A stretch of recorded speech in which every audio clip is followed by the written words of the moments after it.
Good morning, everybody. Welcome in to Establish the Runs Week 6 First Look Show. The season just continues to steam right along. We finally make it to a week with buys. I am your host, Gary Hartman. I'm going to be taking you through a rapid fire, quick look for early week at the Week 6 DraftKings main slate. I mentioned that we finally get to a week with buys. So there's only 11 games on this main slate, which is, significantly less than we have seen so far when you add in the Thursday, Sunday, and Monday night games. So let's dive right in. We're going to go position by position here. Couple major notes off the top. Teams we have off this slate on a bye: the Raiders, the Lions, Texans, and Titans. The Bears, Washington Commanders, Cowboys, Eagles, Broncos, Chargers are all on primetime games. So we have all of those teams off the slate. As I mentioned, 11 total games on this one. And the theme of the week here is certainly going to be the Bills Chiefs. We get a rematch of that epic playoff game from last year. It by far has the highest over under at 53.5. It's in Kansas City. KC will be on the short week off the, comeback win last night, also at home. So I think the Bills are like 2.5-point favorites. We get a 53.5 over under, and this will be by far, and I mean by far, the most popular game to pick on this week. It's not even going to be specifically or particularly close.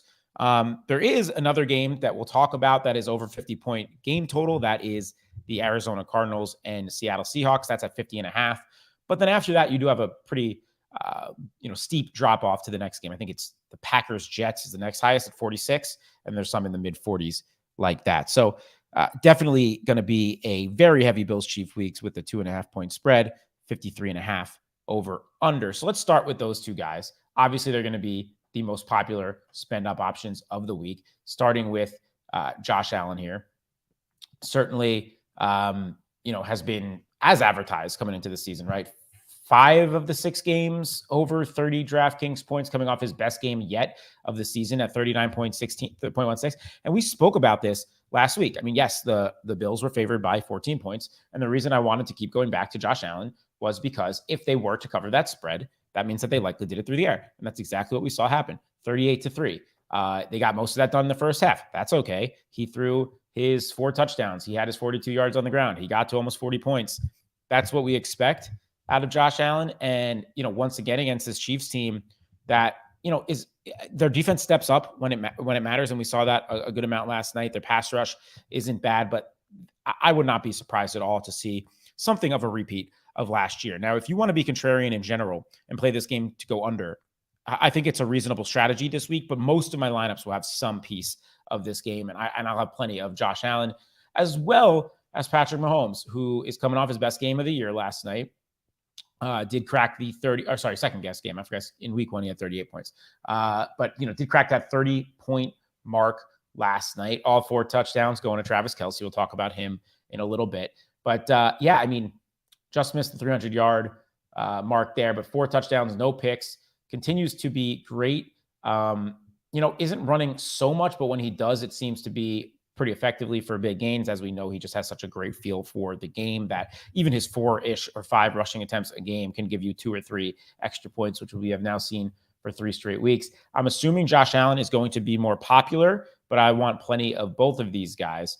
So I think that, it's a pretty truncated quarterback week. So obviously those two are going to be your top 2 guys. And then the guy that's sitting right in between them at 8,100 is Lamar Jackson. So Lamar's been good. He's coming off 2 down games after 2 just dominant games, right? So we've seen kind of the whole Lamar experience here. 15 points, followed, which were coming after 2 40-point games.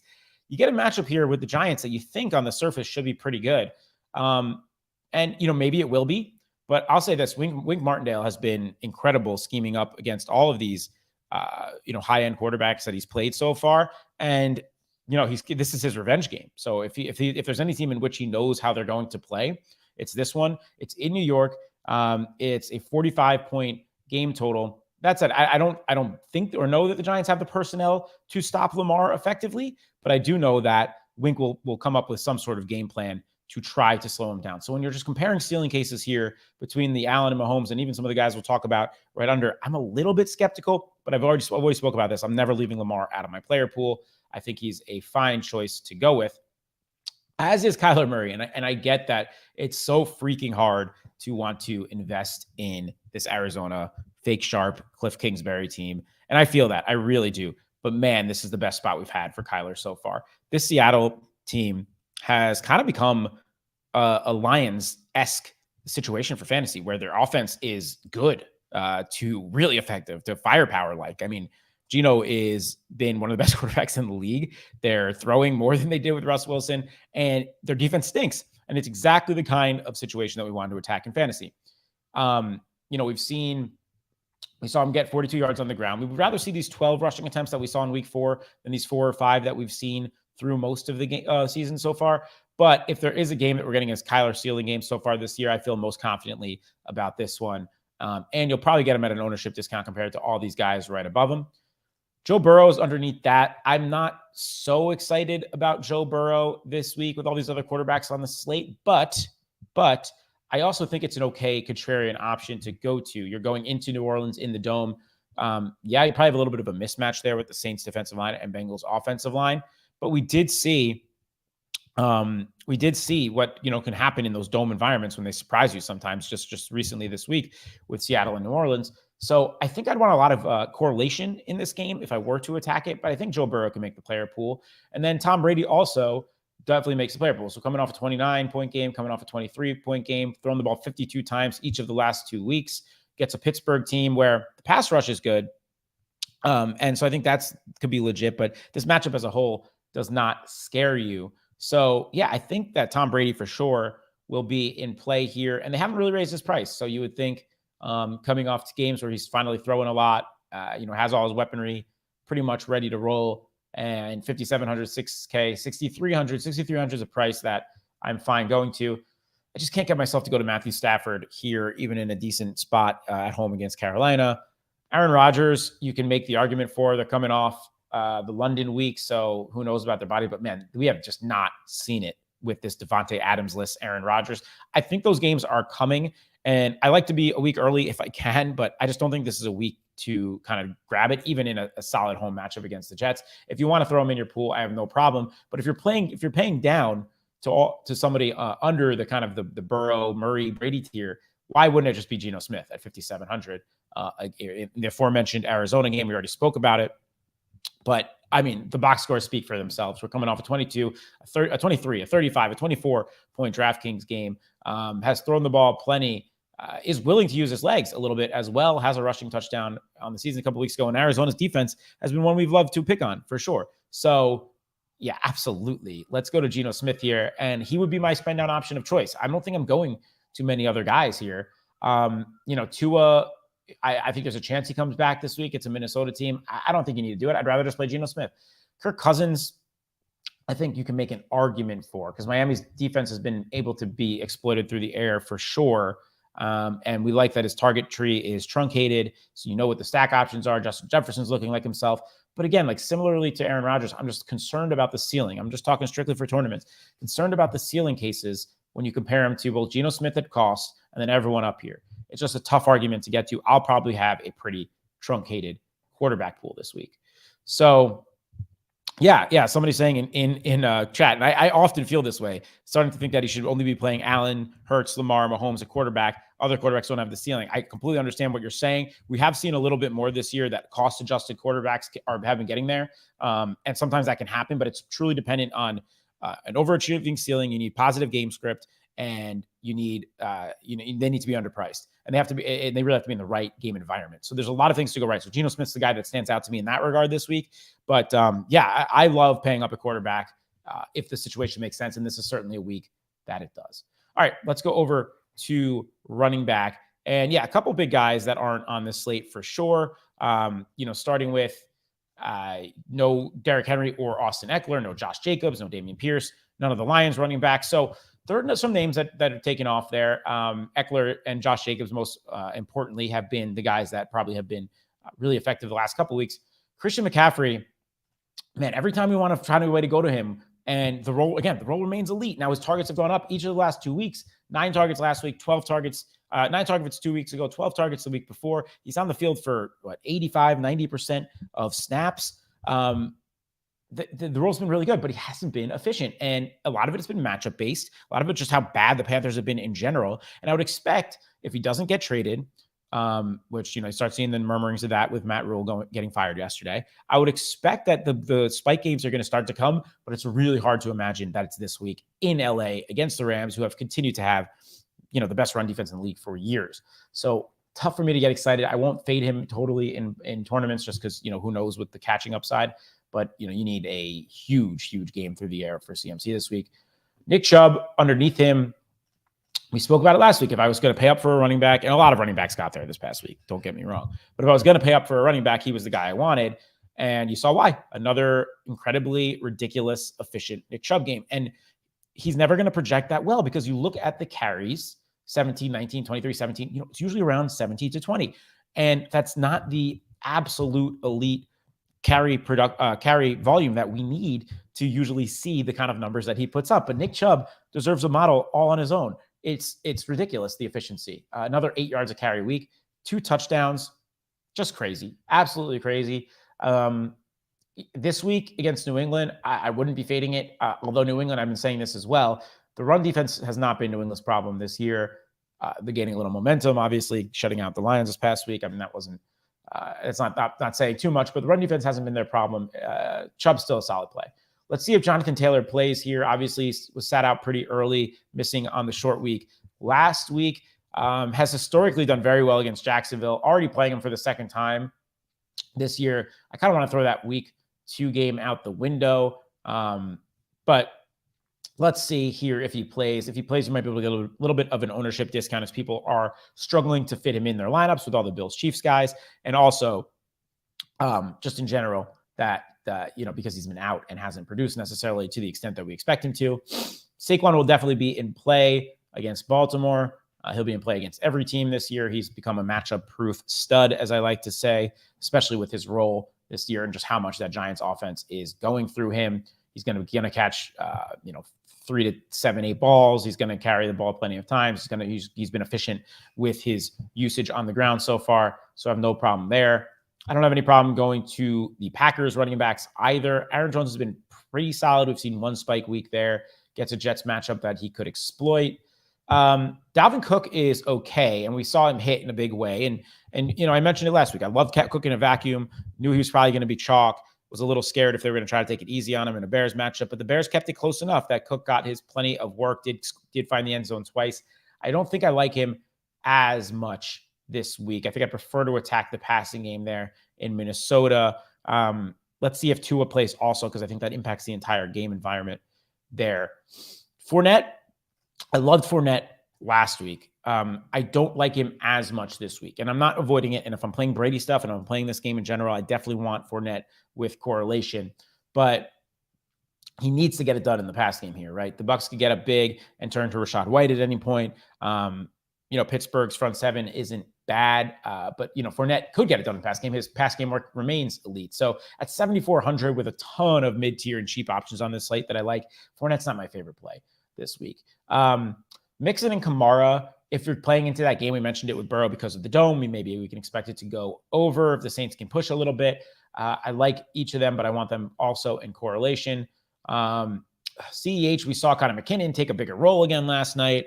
The problem with the Chiefs running back stuff is it's a little bit of a crapshoot with Pacheco, CEH, and McKinnon. But I'm not going to exclude these, especially CEH, from my pool because you need to have every pivot around this game. So if it ends up being the running backs that get there, we see someone mention Singletary in chat. I'll talk about Devin Singletary in a minute. But you need to have all those guys in your pool and figure out different ways to use them to try to kind of get contrarian in chalky environments. But much prefer Jeff Wilson right underneath him, who just continues to be trusted by Mike Shanahan, gets a good matchup here with Atlanta, will carry the ball probably close to 20 times in a game that they're favored. Like Jeff Wilson a lot. RamAndre Stevenson, our cover boy this week. Look at the work for RamAndre and look at the production. Obviously, Damian Harris goes down in week 5, and I don't think he's going to make it back. Obviously, no real word there yet, but it's a hammy. Hammies tend to linger. Browns have been bad against running backs, giving up a ton of chunk plays, ton of big games. Austin Eckler most recently, obviously this past week, went just ballistic with all his touchdowns, big game, big gains.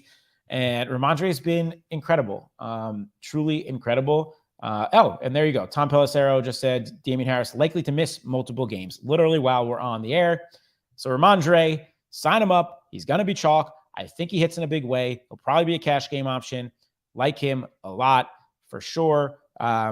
Adam Levitan also tweeted recently, RamAndre, PFF's number 3 graded running back on the season. Hard to not like RamAndre. We also know he can do it through the air. Hasn't been huge games through the air yet, but especially if Bailey Zappi's having another start, can be a check down option there. The efficiency there. RamAndre is just a damn good player. So want plenty of RamAndre. Singletary, we mentioned, I think he's definitely in play. I don't mind pairing him up with correlation in this game. A different way to get different with stacks with Allen. I don't mind that. We've seen 11 target games for him this year, and he's the guy. We saw Josh Jacobs be pretty effective very effective, I should say, against the Chiefs last night. Breece Hall absolutely got there in a big way, over 30 DraftKings points. Obviously, you're not going to see 2 catches for 100 yards very often from a guy like Breece, but was also 3 yards away from the bonus on the ground. So, this could have been an even bigger day for Breece Hall. Gets a Green Bay team that I think is going to be extra motivated and really come out and dominate this game this weekend, if I'm being honest. But we saw what Saquon was able to, produce against them. They do have a good defense, but I don't think it's totally out of the running. But the cheap running back that's going to be chalk on this week is certainly going to be Kenneth Walker. We saw that Rashad Penny was ruled out for the season. Very unfortunate for a talented player there. But Walker looks good, definitely passing the eye test so far. We mentioned this as a game that we definitely want to attack, a 50.5 over-under. He'll probably be a cash game lock, would be my guess for Kenneth Walker. Assuming I'm going to fade a little bit in tournaments at the ownership, but I understand wanting to be excited about him. That pretty much does it on running backs here. J.K. Dobbins gets the Giants. They just haven't given him the full workload yet, but I think he's okay. All right, let's go over to wide receiver. So no Devontae Adams on this week, no Mike Williams, Keenan Allen, no Cortland Sutton, Jerry Jeudy, no Amon-Ra, no CeeDee Lamb, no A.J. Brown, no Devonta Smith. So decent amount of guys off the slate, but not our top 2 receivers, our top 5 season-long fantasy picks in Cooper Kupp and Justin Jefferson. Kupp just continues to have the highest floor I think I've ever seen from a receiver now for what is going on a season and a half. It's just remarkable. Gets a Carolina team here at home that I think he's completely matchup proof. I don't really care who he's playing. Did it against a tough Dallas team, a tough San Francisco team 2 weeks in a row. The targets are almost sure to be over 10. If you could afford it, I think it's fine to go there. I think it's going to be hard. Again, similar to Jonathan Taylor here. Like, I don't think people could just jam in Cooper Kupp this week. Not with the Bills stuff, not with the Chiefs stuff. It's going to be tougher. So, yeah, I think he could be a strong tournament player for sure. And Justin Jefferson gets a good matchup here with the Dolphins in 2 weeks in a row now after, everyone's panicking week 2, week 3 with Justin Jefferson. Look at these last 2 weeks. He had a season high a career high, I believe, 12 catches in week 5, 154 yards. Hasn't even found the end zone, and he's still getting over 30 points. It's really crazy. He had a rushing touchdown in week 4, but you catch my drift. If he's gonna be doing 10 for 150s every week, he will find the end zone here soon. J. Jeff is just incredible. I don't really have anything to say on these Bills guys. We know they're going to be played in volume. We know why they should be played in volume. Diggs is going to lead the way there. Do what you will with him. Jamar, if you're attacking the passing game, I think is okay. His targets have been high. We're waiting for the mega spike week. We haven't seen it since week 1. But T. Higgins may miss this game. We saw him leave early on Sunday night. I think that would help Jamar's ceiling case if he does. And we saw kind of that, again, that New Orleans environment shoot out a little bit. And it's in the dome. I think you could see it getting there for sure. I think Debo's okay against Atlanta, but you obviously need very specific things to go right for him. I'd like to see those carries go up a little bit for his ceiling case at that price. I'm not going to be playing Tyreek Hill or Jalen Waddle unless Tua is ruled in. For me personally, right now they're down to Skylar Thompson. I doubt that Teddy Bridgewater makes it back in time. So let's wait and see there. Hollywood Brown continues to surprise, and I want to be attacking this game. So yeah, coming off 3 straight games of at least 20 points, with the 30 grouped in there. Hollywood's in play. Absolutely. Evans gets a good matchup with the Steelers here, coming off a really downish week for when he was very chalk in game everyone was attacking. Definitely going to be in play here. Whether you're attacking this game or not, I think he's actually a pretty good one-off play whether you use him with Brady, use him with correlation, he's a good one-off play. Pittman gets the Jaguars. We've been waiting for a big game for him since week 1. A little expensive, but I think it's all right. DK Metcalf and Tyler Lockett. Just sign me all the way up. I mean, it's unbelievable. I completely reverse course on my fade of these guys in the offseason. The Seahawks will, until their offense comes down to earth, if it ever does, these are guys that I'm going to be attacking in spades. Lockett's going to be the guy that's more popular for cash because for some reason they just do not keep bumping him up. I don't understand. He's 5,600.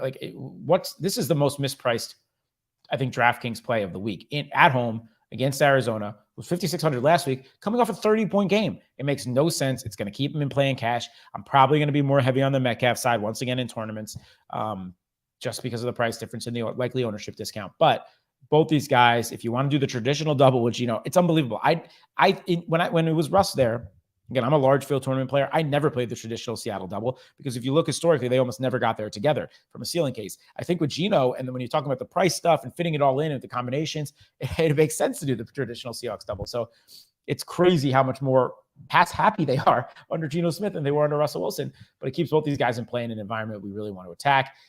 I mentioned Gabe Davis. I hope you listened to me last week that I'm going to keep attacking this well. I think he's a buy low. Now, obviously, he goes off for the absolute crazy 35-point performance. He's still going to be in play in that 6K mid-tier. I already talked about Higgins' health issues. Godwin, same thing as Evans, coming off a down week, is in a good spot here. Going down, Lazard, the Jets are defending the outside pretty well. So I know Lazard can move into the slot a little bit, but I prefer to probably attack the interior of that Packers offense if you are kind of like the Tunyon types. Something like that. Amari Cooper gets the Patriots here, which I don't mind. His target volume remains really, really strong. The Patriots, we've been preferring to attack the Patriots through the air. Yeah, I think he's in play at sub 6K. And then, going down here, you got Kirk. You got Thielen, I think would be all right for sure. We're waiting on a pretty big game from him this year. Haven't had it yet. One of those 2 or 3 touchdown games is coming for Adam Thielen. Gets a decent matchup here in good weather, hopefully. Going down, I would always recommend checking out our cheap wide receiver volume column. If you're a subscriber to Establish Run, if you're not a subscriber, what are you doing? Go check it out for anyone under 5K that we're looking at playing this week. Hard for me to get excited about DJ Moore with what looks like to be PJ Walker playing. They're coming off the new coach. I guess if you want to throw him in large field stuff, that's fine. Tyler Boyd could be sneaky if T. Higgins misses. I think Juju he's been terrible, but he's going to be included once again with 8 targets in 3 straight games. And in the game we want to attack, I don't think you completely fade him. And then Isaiah McKenzie and Khalil Shakir will be involved as well. Check out cheap wide receiver volume for everything else. Let's talk about tight end before we get out of here. So Kelsey, obviously coming off a new Monday Night Football record with 4 receiving touchdowns last night, he should now be over 8K, well over 8K, honestly. And he's going to get that Monday night discount. And I don't think he'll get an ownership discount despite being that expensive. That said, I'm not fading it. He's probably my favorite piece of that game. The ceiling is unbelievably high. I like to pay up a tight end if I can, especially when the punt options are iffy, as if I feel they kind of are this week. Mark Andrews underneath him. The Giants have been really bad against tight ends now for like 4 or 5 years, maybe even longer, honestly. Obviously, it's not the same situation with Wink Martindale, and I already spoke about it. Wink knows this Ravens team is going to know how they want to try to attack, but I still don't think the Giants have the personnel in the middle of the field to slow down these guys. Their coverage linebackers are bad, all that stuff. Andrews' role remains elite. I don't think he's a fade in any way. George Kittle, something's got to give, I guess. His price continues to go down. He's all the way down to 5,100 now. Some almost scored a touchdown this past week. It was really frustrating.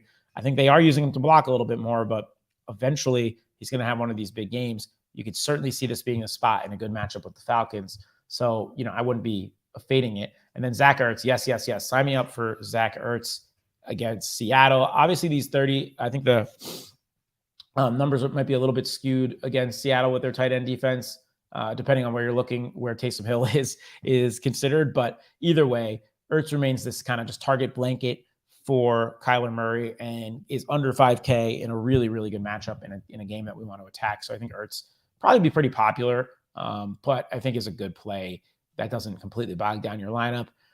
And then, let's wait and see on Kyle Pitts' availability, but it's a tough matchup with San Francisco. Higbee's targets continue to remain really strong. Had another 10 this past week. I think that's okay. Don't love the ceiling for tournaments because I think it's low ADOT stuff, and it's just I don't know what the ultimate ceiling is there, but there is a floor for sure. So yeah, I think he's all right. Njoku against New England is in play for me. Njoku, I believe, was in the perfect lineup this past week, and you can read some of my stuff in my leverage column about perfect lineups, but. Yeah, the role has started to get there since that week 3 game that we expected with the pay bump that he got in this offseason and kind of clearing out the tight end room for him. I mentioned Tunyon against the Jets. I think he's an okay dart throw. Ingram against the Colts is probably an okay dart throw. Let's wait and see what's happening for Buffalo, but that will probably, if Knox misses once again, that'll probably be our punt of choice in Quentin Morris, wherever he is down there. He's going to be, he's 2,800. So that'll be your sub 3K of choice, probably. You got Cade Otton once again at under 2,900. Did hit this past week at 6 for 43, under 7 targets. Yeah, and I think that Will Dissly will be the guy we want to attack for Seattle also, again, as kind of a punt, 3,100 play, some salary saving options as well. Yeah, I think that'll just about do it here for the week 6 first look show. Be sure to tune in for everything else that we have going on here at ETR today and later in the week. We'll have, Adam and Evan's team by team pods. Adam's got a solo pod coming out later today. And we'll have plenty of great content for you throughout the week. I wish you all the best of luck in week 6. Good luck, everybody. Take care.